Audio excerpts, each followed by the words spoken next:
tudo bem? Como você está? Como tem passado? Passou bem a sua semana? Eu passei muito bem também, estava com saudades. Bom, eu sou a professora Ana Carol e nós estamos juntos nas aulas de ciências. Já pegou seus materiais?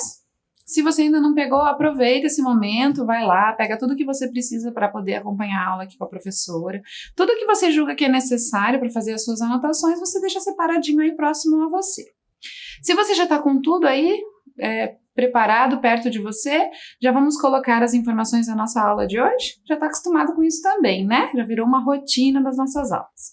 Então a gente coloca sempre a data, a aula que nós estamos e ciências, né? A gente coloca lá que o nosso componente é ciências. Calma, claro que eu vou te dar um tempinho para pegar as coisas se você ainda não pegou e também para anotar tudo. Vai lá.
tudo anotado, deixe o seu material aí próximo a você, que quando a gente for utilizar, a professora avisa. Sente-se confortavelmente que a gente vai começar. O tema da nossa aula de hoje, ainda estamos com Terra e Universo. Mas hoje a gente vai identificar e nomear as diferentes escalas de tempo. A sucessão dos dias, das semanas, dos meses e dos anos. Então já quero que você comece a pensar sobre isso, porque é o tema da nossa aula de hoje. Vamos dar uma relembrada na aula passada, o que a gente fez? Tá lembrado de tudo? Lembra que a gente viu profissões que são exercidas no período da noite? Que são aqueles profissionais que precisam estar acordados na madrugada, durante todo o período da noite, para poder garantir que esses serviços que a gente viu aí, né, como de recepcionista, policial, bombeiro, o gari, os enfermeiros e os médicos nos hospitais, possam nos atender caso seja necessário, né? Lembrando sempre que o organismo deles está adaptado para poder ficar durante a noite trabalhando, exercendo as suas atividades e durante o dia descansar para recuperar as energias, né? Lembrou? Lembra que eu te pedi para dar uma pesquisada, para perguntar aí para os seus familiares sobre outras profissões que podem ser exercidas no período da noite? Conseguiu? Eu trouxe algumas sugestões, caso você não tenha conseguido, ou para você ver se bate aí com as suas que você pesquisou. Olha lá. A primeira é a da garçonete, e aí eu já trouxe também a de operário nas indústrias. As indústrias normalmente funcionam todo o tempo. E aí, claro, que o pessoal, os operários que trabalham lá, precisam trocar os turnos. E aí existe um turno que funciona no período da noite, durante a madrugada. Eles ficam lá também trabalhando durante toda a noite. Pense, a indústria alimentícia, de remédios, né? São muitos os serviços que não podem parar. E a indústria precisa garantir que todos esses produtos sejam entregues em tempo, né? Então, por isso ela está sempre produzindo. Temos a garçonete, né? Tem locais que ficam abertos não só durante toda a noite, mas também por um longo período da noite. E aí as garçonetes, os garçons, estão lá para fazer o atendimento, né, e garantir que a gente consiga fazer os nossos pedidos. Temos os porteiros, que cuidam dos prédios, de todos os lugares que necessitam, né, que tem uma portaria e precisam de alguém para estar lá. A gente tem também operador de telemarketing. Já ouviu falar desse? São aqueles profissionais que ficam atendendo o telefone quando a gente precisa ligar para resolver algum problema. Então, por exemplo, se você tem uma emergência e precisa ligar para o Corpo de Bombeiros, por exemplo, você vai ter um grupo de pessoas trabalhando para atender a sua ligação, para registrar o que você precisa e daí repassar, que nós chamamos ou de operador de call center ou de telemarketing. Também é uma profissão que é exercida no período da noite. Temos os motoristas também, não só de aplicativos, mas também de transportes públicos, que costumam também trabalhar nesse período da noite, para quando a gente necessita se locomover e não tem como fazer isso sozinho. Pensou em alguma dessas? Tem alguma nova que você não tinha pensado? Isso aí. Aí lembra que a prof conversou com você sobre uma coisinha chamada relógio biológico? E a gente ainda brincou, né, que não é esse relógio que a gente costuma utilizar para ver as horas. É um relógio que, um mecanismo, né, um sistema, um mecanismo que o nosso corpo possui para regular tudo o que acontece com ele.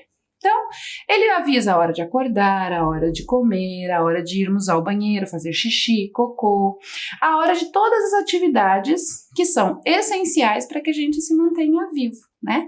Então, a gente chama de relógio biológico, porque ele está programado mesmo para nos avisar de todas essas tarefas para que a gente fique sempre bem. Então, ele é bem importante. Então, aí eu trouxe para você uma curiosidade, para a gente poder pensar um pouquinho de por que é que a gente precisa dormir no escuro. É importante? Sim, é muito importante. Por quê? A gente acabou de falar do relógio biológico, né? E ele tem todo um mecanismo, um preparo para que a gente durma, para que a gente adormeça. Estar no escuro é importante porque é a liberação de um hormônio, e aí esse hormônio faz com que a gente durma e tenha qualidade durante o sono, e todos os processos que precisam acontecer enquanto a gente está dormindo, aconteçam. E esse hormônio só é liberado quando o ambiente onde a gente está escuro, né? O cérebro recebe esse comando quando o ambiente fica com pouca ou quase nenhuma luz. Então, caso você tenha aí no seu quarto uma luminária, é importante que você deixe ela sempre apagada. E aí use quando você acordar no meio da noite. Deixá-la acesa durante toda a noite pode prejudicar o seu sono. Outra dica é deixar a porta meio aberta, que daí entra uma iluminação indireta e aí você não fica com ela tão forte aí dentro do seu quarto, porque é importante dormir bem. Olha só quantas coisas o nosso organismo faz enquanto a gente está dormindo. Primeiro, a nossa temperatura vai cair. O corpo precisa abaixar a temperatura para que a gente inicie o processo de dormir, né?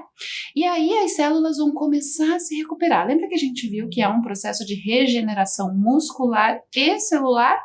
Isso é importante porque acontece durante o sono. Aí a gente entra num estado de sonho, a gente começa a sonhar, mas o nosso cérebro ainda não parou, ele continua trabalhando. Veja quantas coisas, né? Tudo isso enquanto você está dormindo, nem está percebendo. O fígado está ativo e começa a fazer a faxina. O fígado é como se fosse o grande faxineiro do nosso corpo. Quando a gente está dormindo, ele aproveita para fazer essa limpeza e tirar todas as coisas que não são necessárias para o nosso organismo e deixar tudo certinho. Depois a gente vai ver que a pulsação e a nossa respiração vão ficando bem mais lentas. Lembra que a gente viu isso, inclusive, no filme que a gente viu sobre por que roncamos, né? Como a nossa respiração também fica mais lenta, acontece da gente roncar, né? É uma das razões. Então, isso acontece durante o período do sono. Aí tem um momento que o cérebro entrou naquele instante que a gente está num sono profundo, mas logo depois de um período dormindo, ele começa a se preparar para despertar. Porque pense que até você acordar, o seu corpo precisa se preparar novamente para você ficar bem e acordar tranquilo. O cérebro está trabalhando e os rins também e os músculos vão cochilar. Então, olha só, o cérebro começa a trabalhar para você acordar. O rim e os músculos vão tirar um cochilinho mais um pouquinho até o horário de você despertar definitivamente. Aí o corpo inteiro começa a se preparar e o momento que a gente vai despertar é essencial para a nossa imunidade, né? Lembra que a imunidade nos mantém protegidos de vírus e bactérias, né? Mantém o nosso corpo forte. Você sabia que tinha tanta coisa acontecendo enquanto você estava dormindo? Lembra que eu falei, quando o familiar diz vá dormir, é muito importante que você faça isso?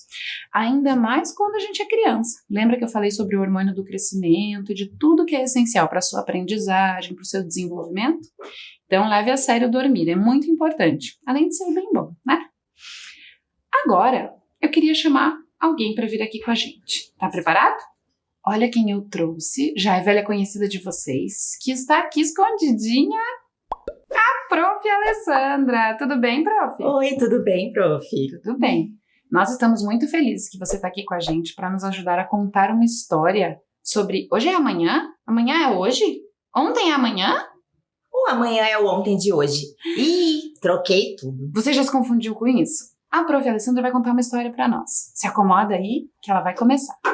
Eu vou te contar então a história da Carol. A Carol é uma graça. A história se chama Hoje é Amanhã, de Ana Cláudia Ramos. Carol já estava lá na hora de dormir e estava deitada na cama dela com a sua mãe, como era de costume. Carol perguntou: Mãe, ontem eu vou brincar na casa da Marina? E a mãe dela respondeu que não. Ontem não, filha. Amanhã. Amanhã, depois de dormir, acordar e almoçar. Carol ficou mais um tempinho pensando nisso e acabou dormindo. Ela queria ir logo brincar com a amiga. Carol era ainda muito pequena e ela confundia muito essa história de ontem, hoje, amanhã. Era um tal de amanhã eu fui na praia, ontem eu vou passear. Essa relação de tempo é um pouquinho estranha, a mãe dela sabia mesmo. São nomes muito confusos, né? No dia seguinte, Carol acordou e já empolgadinha perguntou para a mãe: Mãe, hoje é amanhã? A mãe não entendeu muito bem. Como é que é, filha? Hoje é amanhã, mãe? Como assim? Ué, mãe, você não me disse que amanhã eu ia brincar na casa da Marina? Então, eu já dormi e acordei. Então, hoje já é amanhã? Então, a mãe conseguiu entender e explicou para a filha. É isso mesmo, hoje virou o amanhã de ontem. Carol já tinha entendido que amanhã era um hoje que dormiu um pouquinho. Mas agora a mãe veio com essa história de ontem. E aí ela se confundiu mais ainda. Mas achou melhor deixar pra lá e ir brincar com a amiga, que era muito mais divertido. Passa um tempo. No final de semana seguinte, Carol ia passar com o pai, porque eles são separados, ela ia para casa dele. Então, no sábado, eles foram à praia. E no domingo, o pai queria andar de bicicleta. Mas a filha queria de novo ir à praia. E o pai disse, não, ontem a gente foi à praia. Amanhã a gente pode andar de bicicleta. E aí ela perguntou, o que é ontem, pai?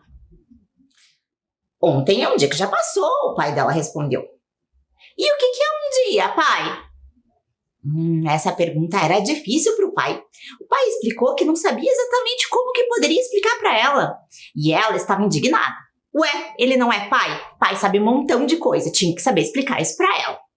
Bom, ele tentou.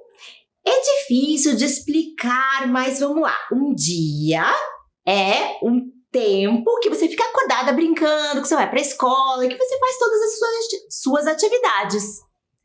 Carol ficou curiosa também para saber. Mas se eu não for para a escola, vai ser um dia também? E ele disse que sim, então tinha que dar outra explicação para ela.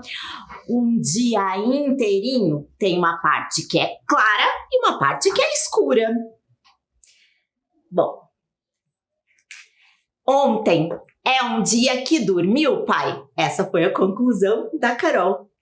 É, exatamente isso. Ontem foi um dia que dormiu. Um novo dia acorda, fica sendo hoje. O dia que dormiu fica sendo ontem. E Carol começou a entender mais. Então, ela chegou a essa conclusão.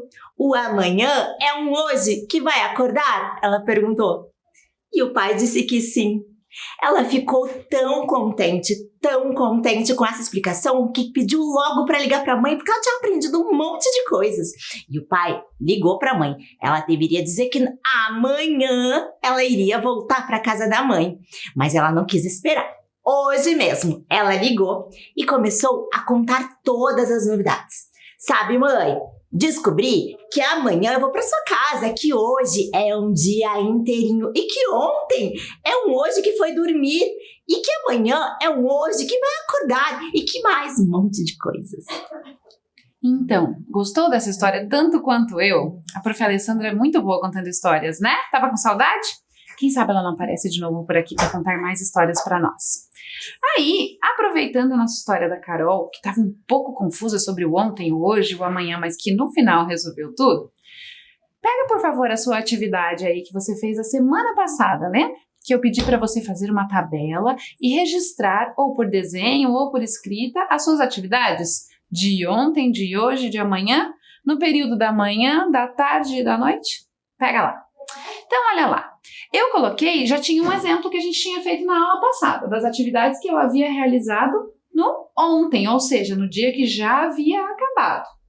E aí eu preenchi com mais algumas atividades para o dia de hoje, e aí eu fiz de duas formas diferentes. Então preste atenção lá para você ver se você fez desse jeito, e aí, se for o caso, você pode ir corrigindo aí na sua atividade também. O hoje eu coloquei com os horários e a atividade. Então, olha lá, eu comecei às 8 da manhã e coloquei o verbo acordar, porque significa que era o momento que eu estava acordando. Aí coloquei que às 8h30 fui tomar o café da manhã, 9 horas arrumar o quarto, 9h30 brincar e 10h30 ler gibi. Então, eu organizei as atividades do período da manhã, colocando todos os horários.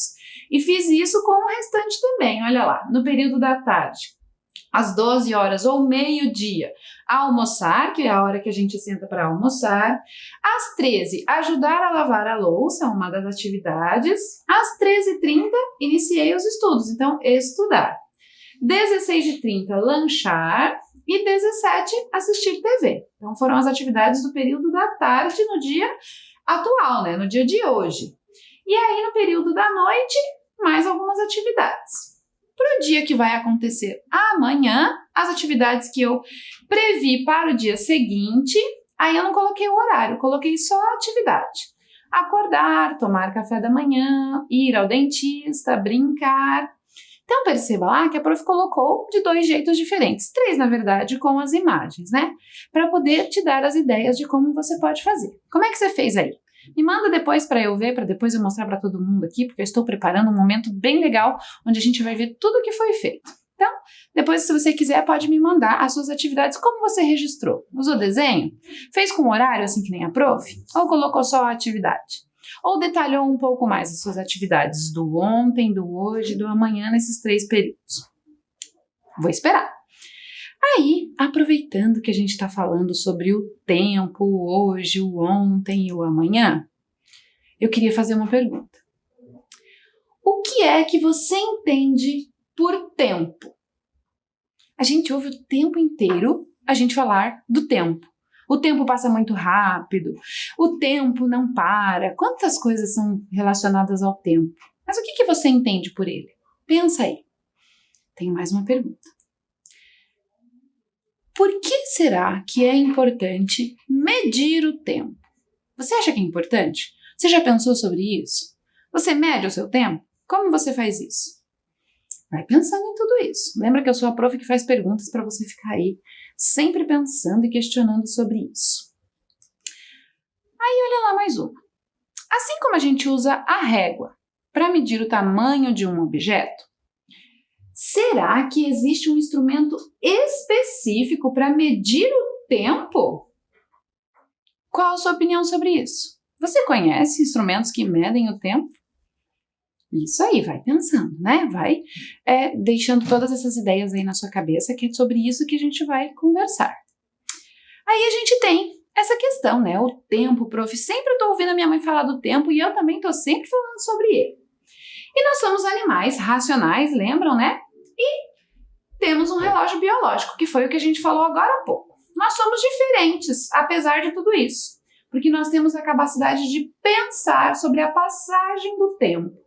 Somos a única espécie que conta o tempo e organiza-se conforme as necessidades. Então é isso que nos separa dos animais irracionais, que não pensam, né? Como somos animais racionais, a gente tem essa capacidade de pensar. E aí começamos a pensar sobre a passagem do tempo. E você acha que isso aconteceu agora, por esses tempos? Há muito tempo, desde que o homem está fazendo as suas atividades, ele passou a sentir a necessidade de medir o tempo. Certo, prof, mas como será que ele fazia isso? Você consegue pensar como, por exemplo, os homens primitivos ou aqueles que não tinham nenhum instrumento como os nossos hoje de tecnologias conseguiam ou começaram a imaginar a medida do tempo? Então eu vou te contar o primeiro deles. Claro que eles usavam a nossa estrela maior do dia, que é o Sol. Lembra que a gente tem o período do dia com o Sol e o período onde tem a noite, que o Sol não é possível de ser visto graças ao movimento de rotação da Terra. Lembra que a gente viu tudo isso, construiu um modelo? Então, essa tecnologia permitia que eles conseguissem perceber a passagem do dia, né? Conseguissem aí calcular quanto tempo esse dia duraria, com o auxílio do relógio de sol, que é uma tecnologia, claro que não como essas que nós temos hoje. Mas a gente tem que lembrar que tudo que foi criado pelo homem durante todo o seu percurso de vida é uma tecnologia que foi cada vez auxiliando para que chegássemos onde estamos hoje, né? Então, é um primeiro passo, como disse lá o Gagarin, para a humanidade, porque todo mundo deu um primeiro passo, todo mundo ficou curioso, todo mundo buscou o conhecimento e produziu o conhecimento a partir desses questionamentos que fazia. Aí o relógio de sol é um desses instrumentos.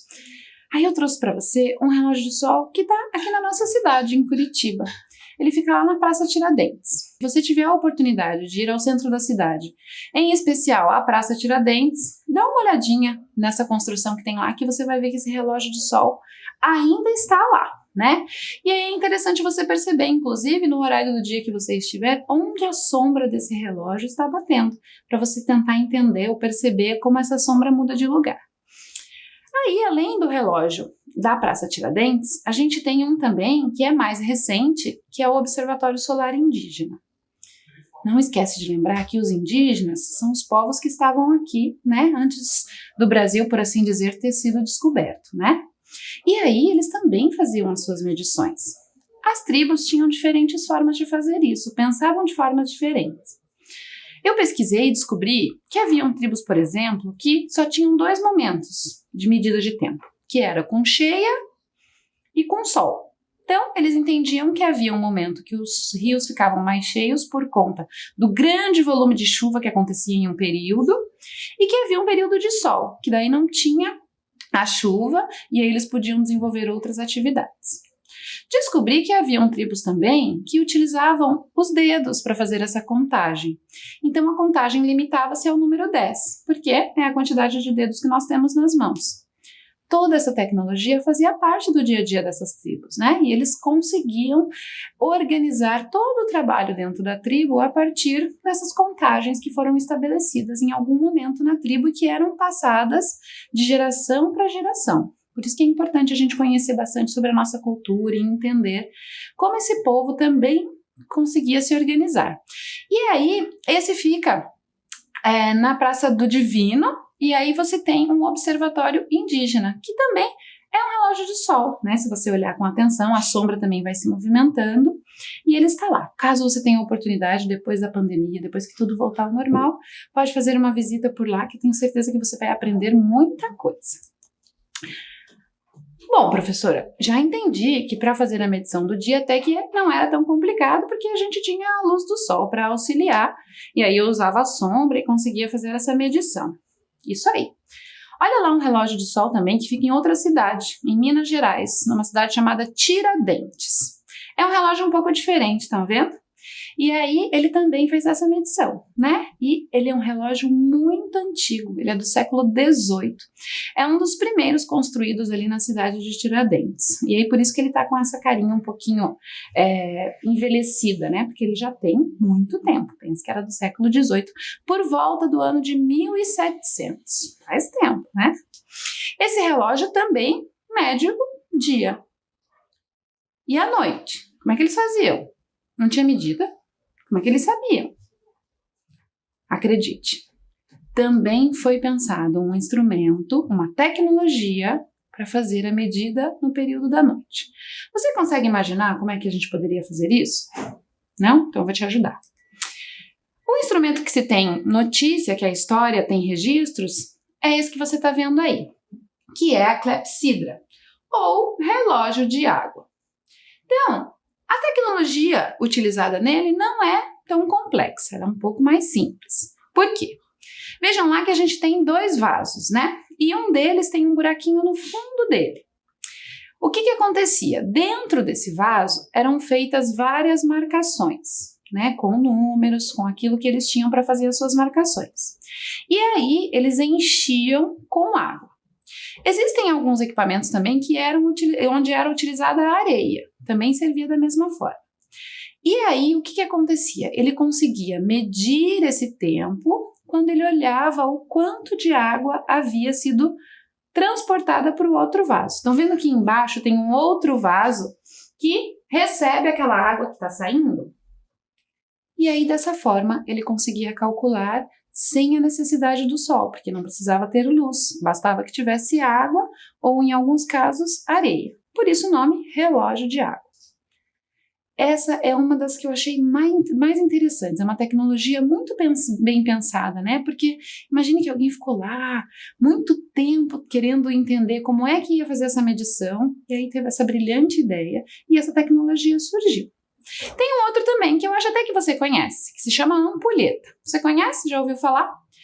Existem alguns jogos que vêm com uma ampulheta para marcar o tempo, né? Quando aquele tempo termina, o participante, o jogador, precisa encerrar a jogada. Já jogou com alguma ampulheta? Conhece alguma? Aí eu trouxe também um relógio um pouco diferente, mais moderno.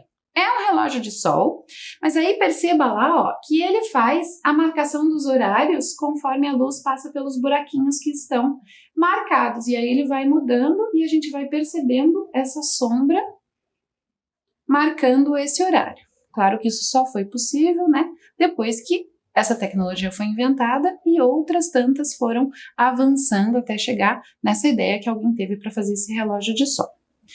Aí a gente vê que a observação e a contagem desse tempo no período do dia e da noite fazem surgir justamente o dia e a noite como a gente conhece hoje, para essa marcação tão importante para as nossas vidas, né?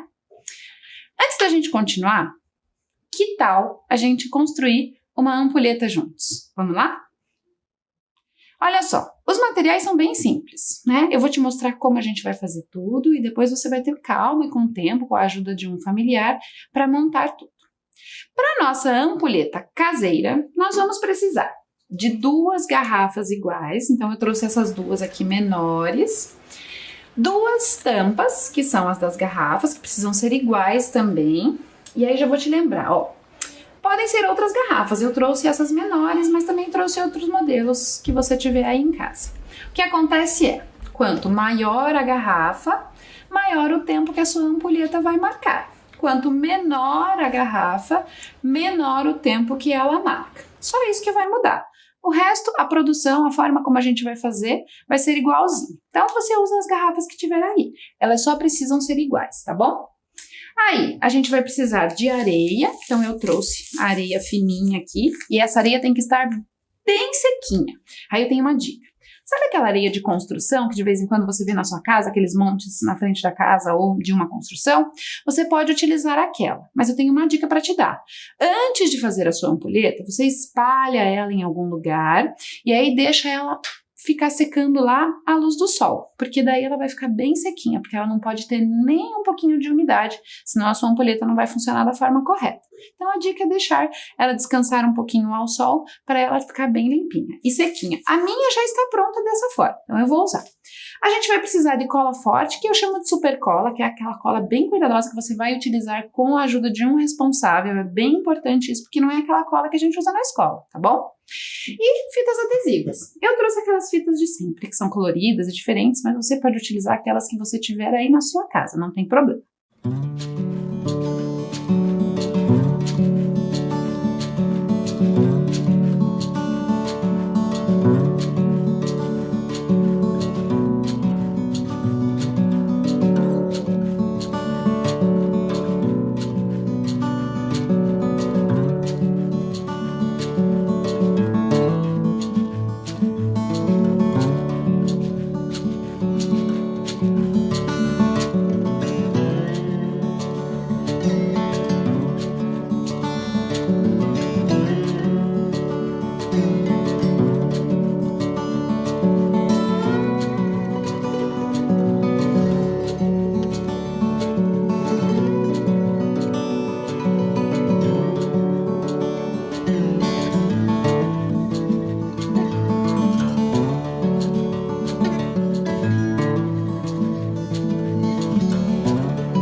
Vamos começar então a produzir a nossa ampulheta para marcar o tempo? E aí você vai ter um instrumento que marca o tempo aí feito por você. Depois que a gente fez isso, a gente vai pegar as 2 garrafas, lavar e vai ter que deixá-las bem sequinhas também. Para fazer isso, você vai também deixá-las ao sol. Eu utilizei um canudinho e um pedacinho daquele papel toalha que a gente utiliza na cozinha, coloquei lá dentro com bastante cuidado e sequei bem direitinho. É bem importante que esteja tudo bem sequinho, para não ter problema da sua ampulheta não dar certo, ok? Depois que você secou, que deixou tudo bonitinho, você vai pegar as tampas então. Lembra que as tampas têm que ser iguais, né? Por uma razão. Porque, ó, a gente vai juntar as tampas, vai colar essas 2 tampas uma na outra. Então, você vai pegar a super cola, que é aquela cola que cola mais rapidinho e deixa tudo bem colado. É o momento de você pedir ajuda para o familiar, tá bom? Não faça isso sozinho. E aí você vai passar cola nas suas tampinhas e vai grudar uma com a outra. E aí vai segurar um tempinho, porque a super cola é muito boa, mas ela precisa de uma ajudinha para fixar. E aí as tampinhas vão ficar grudadinhas juntinhas. Elas precisam ficar assim, porque depois elas vão ser rosqueadas de volta nas nossas garrafas. Feito isso, a gente vai precisar fazer um furo na nossa tampinha. Aí, também com a ajuda de um familiar, sempre, você vai usar algum instrumento que consiga fazer um furinho no meio das tampas. Eu utilizei essa chave de fenda aqui pequenininha que tinha na minha casa e com o auxílio do alicate, que também estava na minha casa, eu fiz o furinho na minha tampa. Precisei aquecer um pouquinho a minha ferramenta, por isso que agora é muito importante que o familiar te ajude. Esse momento, o familiar tem que estar junto com você, tá? E aí, se o familiar tiver uma outra ideia para fazer esse furinho na tampa, da forma que ele achar melhor. E aí, eu só estou dando uma sugestão para você fazer o seu. Aí, a gente vai para a próxima etapa. A gente vai fazer o furo nas tampas e vai pegar a nossa areia, ó, com a ajuda de um funil. Eu tinha esse funil lá na minha casa. Se você não tiver, você pode utilizar um pedaço de papel para auxiliar colocar a areia dentro da sua garrafinha. E aí, a gente vai colocar a areia dentro da garrafa. Olha lá, no modelo que eu construí, eu deixei essa garrafinha que é menor toda cheia de areia, eu preenchi ela inteira. E aí, depois que eu contei o tempo, ela levou 55 segundos para poder passar de uma garrafinha para a outra. Depois eu vou te explicar como é que a gente vai marcar isso. Se a sua garrafinha for bem grande, quanto mais areia você colocar, maior o tempo que a sua ampulheta vai marcar. Essa minha que é pequenininha, eu enchi até em cima. Ai, prof, mas eu não quero pôr até em cima, eu peguei só um pouquinho de areia. Não tem problema, coloca só pela metade ou até onde a sua areia preencher. Só estou dando o exemplo de que eu fiz com ela toda cheia com o auxílio de um funil, que você pode fazer com um papel. Pede ajuda para o familiar, que ele também te ajuda no que for preciso com isso. Depois que a gente colocou lá a areia, a gente vai finalizar a nossa ampulheta. Então, você vai rosquear as tampinhas de volta para o lugar. E aí, a nossa ampulheta está pronta. Então, olha só. Quando elas estão grudadinhas, uma garrafinha vai ficar para o lado de cima vazia e aqui tem areia, vai ficar para o lado de baixo. Aí eu dei uma decorada na minha com umas fitas, na verdade foi a minha filha que deixou assim bonito, não fui eu. E também passei a fita aqui, ó. É importante você passar essa fita aqui para garantir que nenhuma areinha vai escapar em nenhum momento da sua ampulheta, para não perder tempo, né? Para ele ser bem correto. Então você passa a fitinha aqui e finaliza a sua ampulheta. Depois, ela vai funcionar com a força da gravidade agindo sobre ela. Porque, ó, quando eu virar, a areia começa a passar de uma garrafa para outra. E o tempo que ela leva para descer para essa outra garrafa é o tempo que você vai marcar. Aí é o momento de você pegar um cronômetro, um relógio para poder contar esse tempo. Foi o que eu fiz lá na minha casa. Eu usei o meu celular mesmo, que tem um cronômetro lá na parte do relógio. E aí eu contei o tempo que levou para essa areia passar de um recipiente para o outro. Na contagem, esse período durou 55 segundos, quase um minuto. Depois que a sua ampulheta estiver pronta e você souber o tempo que ela tem, você pode usar para diversas coisas, inclusive para brincar. Por exemplo, dá para brincar de stop contando o tempo. Então a gente pode começar o stop, vira a ampulheta, conta 55 segundos. Quando acabou a areia, a ampulheta terminou, pronto, ninguém mais pode escrever. Tem um monte de outras brincadeiras que você pode inventar aí com a sua ampulheta, o seu instrumento para medir o tempo, né? Gostou? Não é tão difícil de fazer, né? Depois com calma, com o tempo, você constrói a sua e me conta também depois como é que ela ficou. Me manda uma foto bem bonita ou um vídeo para eu ver como é que você construiu a sua ampulheta. Bom, a ampulheta terminamos, né? Deixamos ela lá pronta, é um dos instrumentos, uma das tecnologias que foram criadas pelos seres humanos para fazer essa medição do tempo, né? Então, a gente agora vai começar a entender um pouco sobre como foi se acumulando essa medição, como isso foi se aprimorando, né?